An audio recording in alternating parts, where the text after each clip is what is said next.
Welcome to Blue Flame Firefighting LLC, a leading supplier and installation service provider for firefighting, fire suppression system and fire alarm systems in UAE and North Africa. Foam Fire Suppression System in Dubai. Blue Flame Firefighting Company in Dubai, UAE provides design and installation of foam fire suppression system in Dubai. We do provide all kinds of fire suppression system in United Arab Emirates. We are leading supplier of all kinds of fire suppression systems in UAE. And we have two timing requirements that we have to meet. The first timing requirement is the silhouette. You can see it's taped out on the floor, the KC-135 silhouette, and it has to cover the silhouette within 60 seconds. The second timing is there's some blue barrels placed around the aircraft. It's got to cover the top of those blue barrels within 4 minutes. It's approximately 3.5 feet of foam in 4 minutes. If it meets those requirements, then the test passed and we can move on with finalizing the project.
Giant truck with a ladder and soup. Put on the baked potato soup, you go in.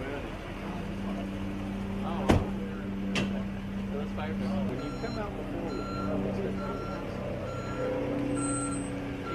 yeah, I think this is going to take a while.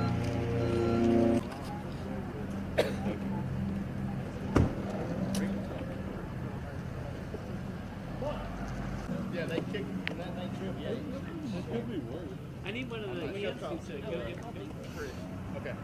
So we tried P19 generators. I think that was working. Well, we went from 6 foot high to 8 to 9 foot high in the back. You can turn. I'm good. We can do that. Go ahead. We can do that. Whatever you need. Is it safe to walk it? Yeah, as long as you don't fall in it. You have to be careful. Oh, because it's real slippery, right? It slips, yeah. There's no oxygen. Yeah, right.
Visit our website to contact us or call mobile number 00971528078039. Subscribe our YouTube channel for more videos.